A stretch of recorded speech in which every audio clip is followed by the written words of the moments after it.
प्रधानमंत्री आवास योजना ग्रामीण 26-27 की फाइनल सूची जारी होने से पहले ही प्रक्रिया पूरी कर ली गई थी। और इस वीडियो में जानिए कि किन किन लोगों का नाम सूची में है और किन किन लोगों का नाम सूची में नहीं होने वाला है। इसके बारे में आप पूरी जानकारी लीजिए। आवेदक का नाम हटाया गया या जोड़ा गया, ये भी जानकारी आपको मिल जाएगी। अगर आपने पीएम आवास योजना में ग्रामीण के लिए आवेदन किया है तो ये वीडियो आपके लिए बेहद ज़रूरी है। वीडियो में जानिए कि पुनः सत्यापन क्यों किया गया। जब अपन ने आवास के लिए फॉर्म भर दिया था, इसका सत्यापन क्यों किया गया, यह भी आपको वीडियो में बताएंगे। और किन किन लोगों का नाम सूची में रखा गया और किन किन लोगों का नाम सूची से बाहर कर दिया गया, और पात्रता के प्रमुख नियम भी है। और इसके बाद में आगे की जो सारी सूचियाँ, मतलब ये चेक करने के बाद ये पुनः रीचेकिंग की काम चल रहा था, ये काम पूरा हो गया है। अब आगे की प्रक्रिया क्या होने वाली है वो आप इस वीडियो में देख। पीएम आवास योजना में रीचेकिंग क्यों? पुनः सत्यापन इसलिए किया ताकि फाइनल सूची जारी करने से पहले पात्र परिवार का चयन हो सके। इसका कारण मैं बताता हूँ कि अलग या अधूरी जानकारी जैसे अपन ने फिल कर दी थी, और कई आवेदकों में आय और परिवार के सदस्यों के नाम पते की जानकारी गलत पाई गई। इसके कारण से और अपात्र लोग हटेंगे। अपात्र लोग हटेंगे, जितने ऑनलाइन किए उतने मकान पूरे नहीं आएंगे। अपात्र लोग जो भी है वो हटेंगे। इसके लिए अपात्र लोगों को हटाने के लिए ऐसे कुछ लोग भी सूची में आ गए थे जिनके पास पहले से ही पक्का मकान है, और वास्तव में जिसका कच्चा है उनको मिलता ही नहीं, जिसका पक्का है उनको ही मकान मिलता है। कहीं ना कहीं जैसे इधर उधर चैटिंग करके वो ही इसका लाभ लेते हैं। तो इसका लिए मतलब एआई द्वारा ये पूरा डाटा क्लियर किया जाएगा, और पक्का मकान है या वो पात्रता की श्रेणी को पूरा नहीं करता है।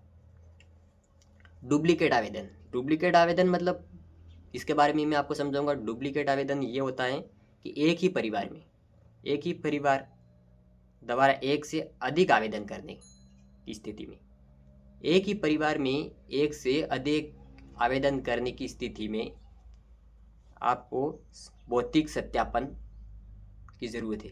क्योंकि एक ही परिवार में एक से ज़्यादा वो सेल्फ सर्वे आपने कर दिया, आगे की प्रक्रिया चली, पर अब रीचेकिंग का कार्य चल रहा है। इसके अंदर जो नाम अपात्र है वो डायरेक्ट हटेंगे भी और उनको हटाएंगे भी, क्योंकि एआई उसको अप्रूव नहीं कर पा रही, एआई से डाटा मिलान नहीं हो पा रहा है।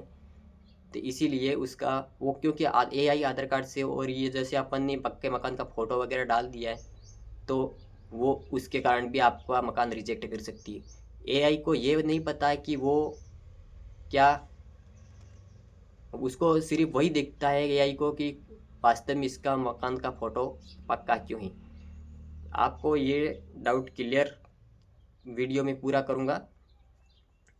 तो इसका मतलब कई अधिकारियों द्वारा घर घर जाकर सर्वे वास्तव में स्थिति में भी किया है। और प्रधानमंत्री आवास योजना ग्रामीण के पुनः सत्यापन के बाद किन किन का नाम रखा जाएगा, जो पुनः सत्यापन होगा, इसमें किन किन का नाम फाइनल सूची में रखा जाएगा, इसके बारे में थोड़ा विस्तार से। जिनके पास पक्का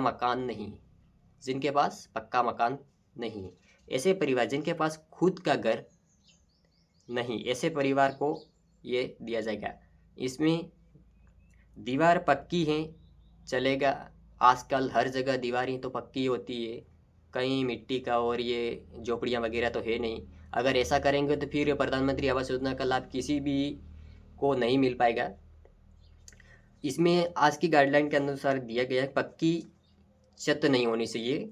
पक्की दीवार हो तो चलेगा, लेकिन छत कच्ची होनी चाहिए। छत है जो वो कच्ची होनी चाहिए, या इसके ऊपर टीन सेट या फिर तिरपाल वगैरह घास फूस जो भी डाला हुआ है वो होना चाहिए।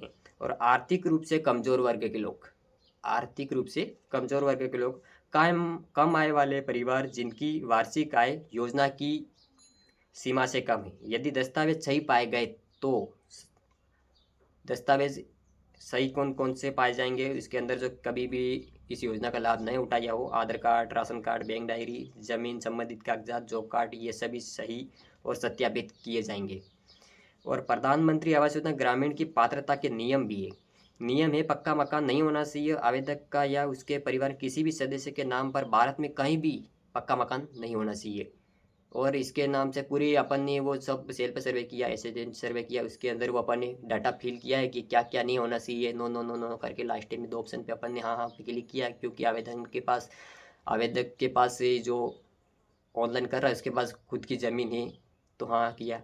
तो बाकी अपने पास कैसे चीज़ नियम वगैरह आ रहे थे तो उसमें अपन ने ना ही किया है, तो वो तो अपन खुद जानते हैं।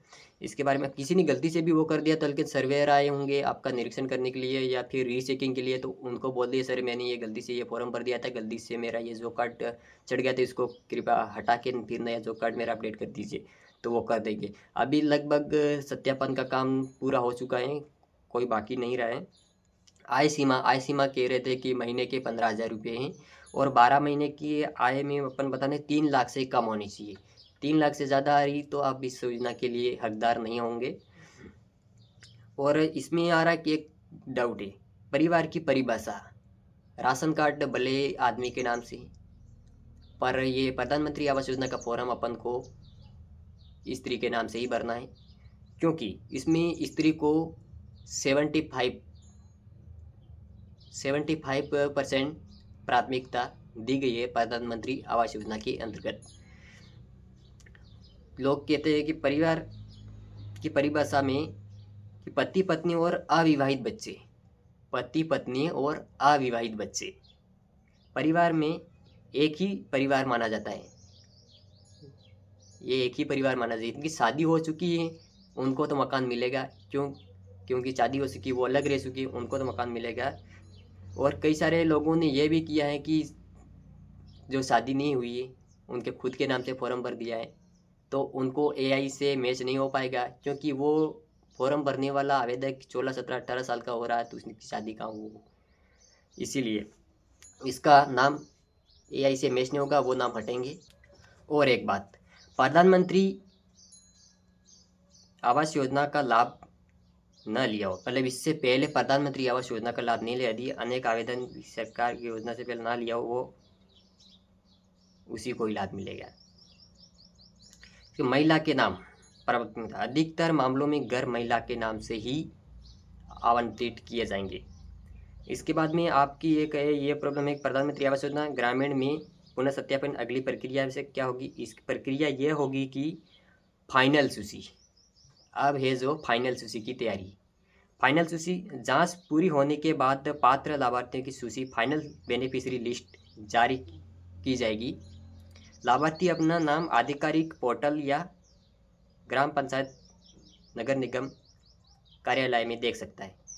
एक बात मैं आपको क्लियर करना चाहूँगा कि जो भी आवास योजना अप्रूव होगा उसके अंदर फाइनल जो भी वो वेटिंग लिस्ट जारी होगी, जो अपनी पारदर्शिता नहीं होगी, क्योंकि इसके अंदर बता दूं कि ये पहले ग्राम सभा होगी, इसके वहीं अप्रूव होगी, वहीं अपन को ये सारे डाटा बताएंगे, क्योंकि अभी मकान की पहले जो थी लिस्ट ही वो ऑनलाइन अपडेट हो सकती थी, अपन ऑनलाइन सर्च करके देख सकते थे। कई सारे यूट्यूबर ये भी कहते हैं कि हम अपनी लिस्ट में नाम देखने के लिए मेरे इस वीडियो पे क्लिक करें और देखें, पर ऐसा होता नहीं है। मैंने भी कई सारी वीडियो देखने की कोशिश की और देखे भी, पर मेरा नाम अभी तक किसी भी नहीं बताया है, क्योंकि आगे से ही प्रक्रिया में वो पारदर्शिता नहीं है। वो ऑफलाइन तरीके से ही वहाँ से एआई द्वारा डाटा मैच करके जिनका अप्रूव हुआ है उनको आएगा। बाकी जो इनका अप्रूव नहीं है, जिनके गलत जानकारी भर भी दी, वो पात्र थे, उनको गलती से गलत जानकारी अपडेट कर दी, तो वो भी टेंशन लेने की ज़रूरत नहीं है। वहाँ पे भी दो तरह की सूचियाँ बनेगी, एक अप्रूव की सूची बनेगी, एक डिसअप्रूव की सूची बनेगी। वो अप्रूव नहीं हो रहे, उनकी कोई ना कोई चीज़ मतलब डाउट रहता है, तो उनको एक बार फिर पुनः रीचेकिंग की प्रक्रिया चालू होगी, तो उसमें सही पाए गए तो आपको मकान मिलेगा। और इसके बाद में आपको ये स्वीकृति पत्र जारी किया जाएगा। स्वीकृति पत्र तो हमारे राजस्थान में तो कहीं और नहीं दिया जाता, अगर आपके यहाँ कहीं दिया जाता तो वीडियो में कमेंट करके बताइए क्या आपके यहाँ स्वीकृति पत्र देते। हमारे यहाँ तो रजिस्टर मोबाइल नंबर पे एक RJ करके रजिस्ट्रेशन नंबर आ जाते हैं। इसके बाद में जो आगे की प्रक्रिया होती है वो डॉक्यूमेंट फिजिकल भौतिक सत्यापन, फिजिकल डॉक्यूमेंट लेने के बाद सही डॉक्यूमेंट पाए गए तो इसके बाद में आगे की प्रक्रिया हो जाती है, और इसके बाद में RJ वाले नंबर आ जाते हैं, और रजिस्ट्रेशन नंबर आने के बाद हम हमारे मकान की जो खाली जगह है जहाँ पे अपन ने सर्वे किया था वहाँ की फ़ोटो ली जाती है। इसके बाद में जो डॉक्यूमेंट मांगेंगे, डॉक्यूमेंट सही पाए गए तो इसके अंदर एफटीओ जनरेट होगा। एफटीओ जनरेट होने के बाद फाइनल आपकी किस्त डली जाएगी।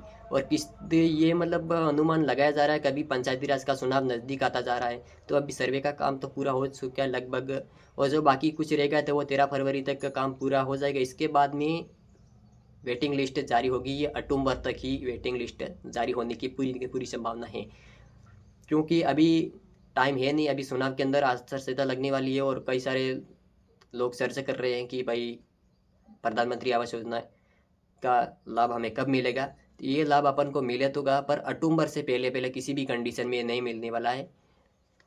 तो आज के लिए दोस्तों इतना ही। और हाँ, बैंक खाते का सत्यापन आपको डीबीटी लिंक करवा के अनिवार्य है। डीबीटी लिंक करवा के रखोगे तो ही इस योजना का लाभ मिलेगा। इसके बाद में वो क्या कि बैंक से पहले पैसे आते थे, वो सिस्टम नहीं रहा। अब आधार कार्ड से डायरेक्ट बेनिफिट ट्रांसफर, इसका शॉर्ट नाम है डीबीटी। और वीडियो ज़रा सा भी पसंद आया हो तो लाइक करें, अपने दोस्तों के साथ शेयर करें, और ऐसे ही सरकारी योजना का लाभ लेने के लिए, ऐसे ही सरकारी योजना का लाभ सटीक और सही जानकारी लेने के लिए मेरे चैनल को सब्सक्राइब करें। और धन्यवाद, मिलते रहेंगे नेक्स्ट वीडियो में। धन्यवाद।